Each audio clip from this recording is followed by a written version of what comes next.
దానికి హలో అమ్మా నమస్కారం అండి, ఎవరు మాట్లాడుతున్నారు? నేను గాల్పాడు అమ్మా, ఫస్ట్ ప్లేట్ నారాయణని. నేను నారాయణ గారు ఎక్కడి నుంచి మాట్లాడుతున్నారండి? పల్నాడు జిల్లా అమ్మా, గావాలపాడు. ఓకే అండి, మరి న్యాయస్థలాలు కార్యక్రమం చూస్తున్నారా? ఆ, సరే అండి, మరి మనతో పాటు సీనియర్ అడ్వకేట్ సివిల్ అడ్వకేట్ గారు ఉన్నారు, రషిదా తబస్సుం గారు. మరి మీకు కూడా ఏదైనా సలహాలు సూచనలు కావాలంటే అడగొచ్చండి. అడుగుతా అమ్మా. చెప్పండి. నేను 4 సెంట్ల స్థలం కొన్నమ్మా. కొని రిజిస్ట్రేషన్ చేసుకున్నా. ఓకే. రిజిస్ట్రేషన్ చేసుకొని ఆ స్థలాన్ని అటు వదిలిపెట్టి పిల్లగాళ్ళలో చదివించుకుంటే ఆ స్థలం చూడు బాగాలేదమ్మా. ఓకే, స్థలాలు బాగాలేదు. పిల్లగాళ్ళలో చదివించుకుంటే ఆ స్థలం అటు వదిలిపెట్టాక దాన్ని ఏం కదిలేలా. ఓకే. ఆ పిల్లగాళ్ళలో చదివించుకుంటే ఆ స్థలాన్ని ఏరో వాళ్ళు వచ్చి ఆ స్థలాన్ని ఆక్రమించారమ్మా. I don't understand. Okay okay. ఏరో వాళ్ళు ఆక్రమించి నేను ఆ శ్రీశైలం పోయి చెత్తలకే మా సూట్లో శంకుస్థాపన చేస్తారు. ఏరో వాళ్ళు ఏంది మా సూట్లో శంకుస్థాపన చేస్తున్నారు, ఎవరు మీరు వెళ్ళిపోతే ఈ స్థలం మాది అది ఇదానని నన్ను బెదిరించి సూట్ కట్టడం తగిలి లాయర్ గారికి నా దగ్గర రిజిస్ట్రేషన్ కాగితాలు ఇస్తే కోర్టు కేసు అమ్మా. నా రోజు బెదిరిస్తారు నన్ను వచ్చి. కోర్టు కేసు వేశారా? కోర్టు కేసు అమ్మా. నేను మీరు వేశారా? నేనే వేసాను. నన్ను బెదిరిస్తుంటే వచ్చి వాళ్ళకి ఏమి లేవు, నన్ను బెదిరిస్తారు. అది పోలీస్ కంప్లైంట్ ఇవ్వండి, వాళ్ళు బెదిరిస్తున్నారని పోలీస్ కంప్లైంట్ ఇవ్వండి.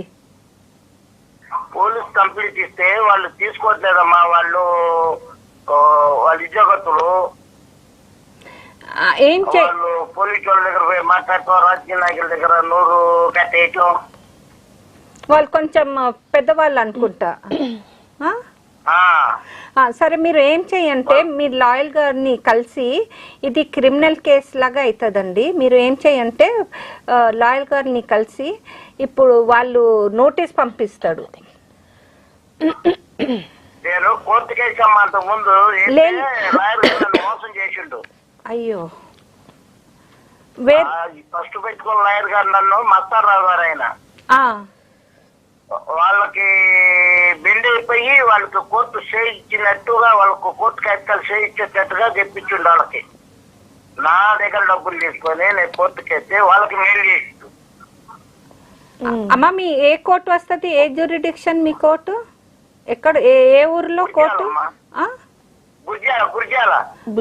ఉజ్యాల. ఇంకా వేరే అడ్వకేట్ ని చూడండి అక్కడ.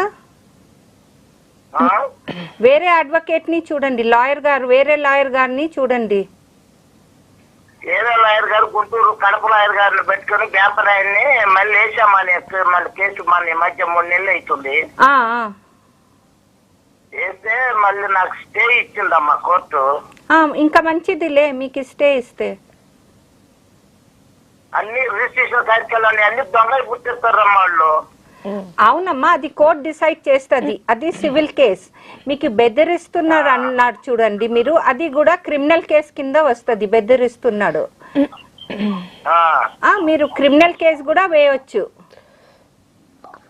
మామూలు లేదమ్మా. నా పిల్లల నోటి కాడికి కష్టపడి ఈ ప్యారేజీలు సంపాదించుకున్న దానికి నాకు అర్థం జరిగి నా నోటి కాడికి పిల్లలు ఏడ్చి చర్మంగా అది వేరే వాళ్ళకి అమ్మిరమ్మా. మళ్ళీ నా సూటిని సాయిబులకి. మీకు స్టే ఉన్నప్పుడు వాళ్ళు ఎలా అమ్ముతాడండి? స్టే ఉండకన్నా ముందే అమ్మేశారా?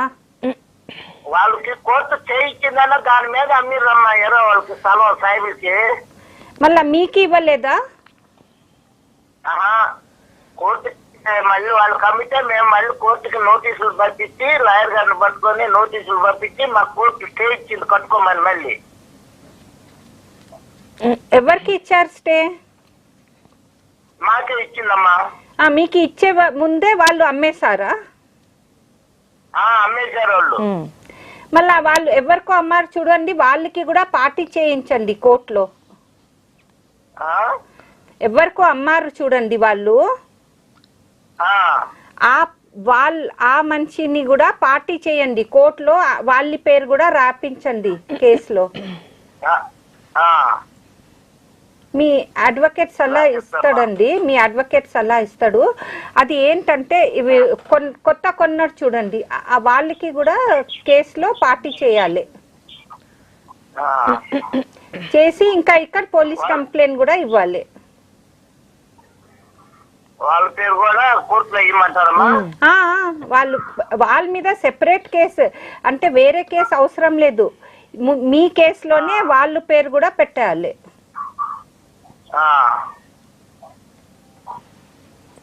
నేను పిల్లగాళ్ళని చదివించుకుంటా, దాని జోలు బాగాలేక కట్టలేక సంవత్సరం ఈ పిల్లగాళ్ళకి ఫీజులు కట్టుకోవటమే సరిపోయిందమ్మా. నాకు ఇంట్లో జరుపుకోవటం, పిల్లగాళ్ళ ఫీజులు కట్టుకోవటం. అవునండి, ఇట్లా ఉన్నాయి, ఏం చేస్తాం ఇప్పుడు. మీకు కోర్టు తప్పు ఇంకా ఏం దారి లేదు, కోర్టులోనే మీకు న్యాయం దొరుకుతుంది. ఇప్పుడు రిజిస్ట్రేషన్ కార్యక్రమాలు నా కాడ ఉన్న రిజిస్ట్రేషన్ కార్యక్రమాలు అయ్యే చలాం అనేది అమ్మా. రిజిస్ట్రేషన్ నేను రిజిస్ట్రేషన్ చేసుకున్నా. అవును, మీదే ఉంటది. ఆ తర్వాత మీ తర్వాత ఎవరన్నా కొనండి, ఎవరన్నా అమ్మేసండి, మీది మీకే ఉంటది. న్యాయం ఎలాగైనా దొరుకుతుంది, కొంచెం టైం పడుతుంది, కానీ న్యాయం దొరుకుతుంది, మీకే దొరుకుతుంది. మీ పేరు రిజిస్ట్రేషన్ ఉంటే మీకే దొరుకుతుంది ప్రాపర్టీ.